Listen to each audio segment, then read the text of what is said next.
जय माता दी। नवरात्रों में कर दो यह छोटे छोटे कुछ उपाय कोई भी व्यक्ति चाहकर भी आपके घर के ऊपर तंत्र प्रक्रिया का प्रयोग नहीं कर पाएगा। जिस प्रकार नवरात्रों में थोड़ी सी साधना करने से सिद्धियां शक्तियां जल्दी प्राप्त हो जाती हैं, ठीक उसी प्रकार नवरात्रों में कोई भी अगर गलत मनसा के साथ बैठा है तो आपके घर में बहुत ज्यादा नेगेटिव प्रभाव भी डाल सकता है। इसके लिए हमें इन चीजों से खुद भी बचना होगा और अपने परिवार को भी बचाना होगा। अगर आप लोग सिद्धि शक्ति सवारी इत्यादि के बारे में जानते हो तो ये सारी बातें आप लोगों को बताने की जरूरत ही नहीं, फिर तो आपको पहले से ही पता होगा।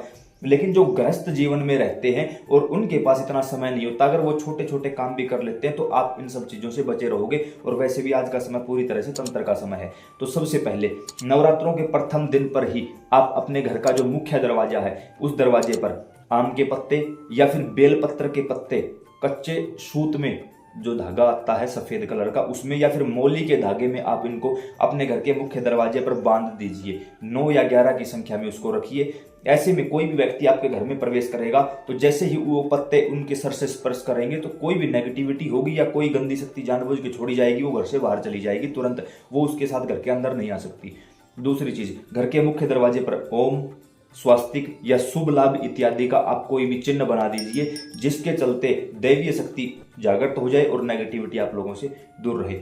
मोस्ट इंपॉर्टेंट काम, आपकी जो भी कुल देवी है नवरात्रों के इन 9 दिनों में अपने कुल देवी के यहाँ पर जरूर जाएं, क्योंकि कुल देवी एकमात्र ऐसी होती है जो बिना किसी साधना के शीघ्र प्रसन्न होने वाली देवी है और अपने कुल पर आए हुए संकट को देखकर वो तुरंत भयानक रूप लेके सामने वाले का विध्वंस करने के लिए 1 सेकंड के लिए सोचती भी नहीं है। तो अपनी कुल देवी के यहाँ जाएं, जो भी उनका भोग प्रसाद इत्यादि लगता है वो उनको अवश्य लगाएं।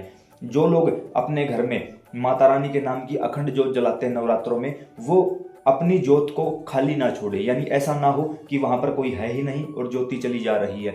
इससे वहां कई बार जो मतलब कुछ ज्यादा ही पहुंचे हुए साधक होते हैं वो नेगेटिविटी डालने की पूरी कोशिश करते हैं और वहां से जाप की ऊर्जा को चोरी करने की भी कोशिश की जाती है।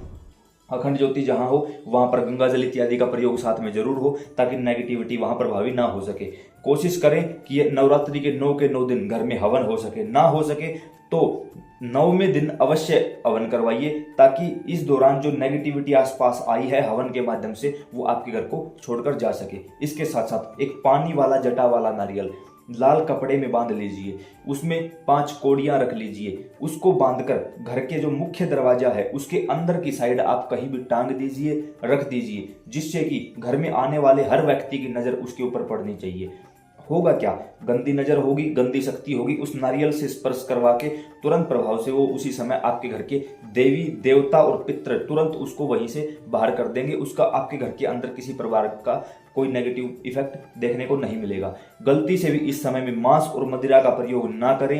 हो सके तो प्याज और लहसुन से भी बचें। जो लोग व्रत कर सकते हैं बहुत अच्छी बात है, व्रत नहीं कर सकते हैं तो भी कोशिश ये करें कि बाहर की कोई भी वस्तु आप लोग ना खाएं।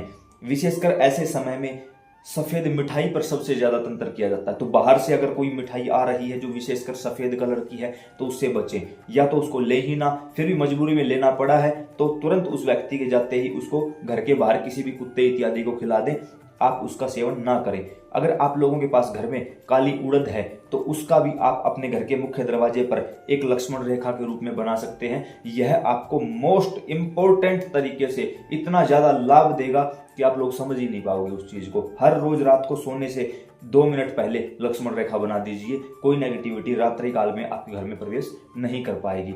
आसपास कोई भी मंदिर है उस मंदिर में 9 के 9 दिन आप लोगों को जाना है, और अगर पॉसिबल हो सके तो उस मंदिर की आरती में सायंकाल के समय आप लोग वहां जाइए। वहां की जो दूत शक्ति होगी आपके घर की जो शक्ति होगी वो मैच हो जाएंगी और आप देखोगे कि एक अलग सी वाइब आपके पास होगी। जो नेगेटिविटी आपके शरीर या घर में थी वो हटा दी गई है और पॉजिटिव एनर्जी आपके यहाँ पर चलने लगी है। उसके साथ साथ अगर पॉसिबल हो सके तो किसी मंदिर से अखंड ज्योति ले आइए, 9 के 9 दिन अपने घर में जलाइए और उसका प्रभाव आपको तुरंत रूप में वहां से देखने को मिलेगा। तो ये थे कुछ छोटे छोटे उपाय। अगर आप लोग ये उपाय भी कर लेते हो तो कोई भी नेगेटिव चीज जो पहले से बैठी है या तुरंत नई कोई प्रभाव किया जाएगा वो आपके घर के ऊपर इफेक्ट नहीं डालेगी। फिर भी अगर थोड़ा बहुत आपके घर में लड़ाई झगड़ा होता है या कोई ऐसी चीज या डरावने सपने डरावने अनुभव होते हैं तो आप लोगों को डरने की कोई आवश्यकता नहीं है। या पहले से आपके घर में कोई नेगेटिविटी थी जो आपको उकसाने की कोशिश कर रही है, तो यहाँ वहां दौड़ने भागने या अपना पैसा खर्च करने की कोई आवश्यकता नहीं है। थोड़ा सा धैर्य रखिए, नवरात्रों के पूर्णिमा के आसपास ये सारी चीजें दोबारा से शांत हो जाएंगी। तो उम्मीद करता हूँ ये जानकारी समझ और पसंद आई होगी। काफी लोगों ने ये भी कहा कि भाई आपके साथ जुड़ना है, अन्य अन्य साधनाएं करनी है, तो नीचे डिस्क्रिप्शन बॉक्स में व्हाट्सएप ग्रुप का लिंक दिया है, आप वहां से हमारे साथ जुड़ सकते हो। जय माता दी।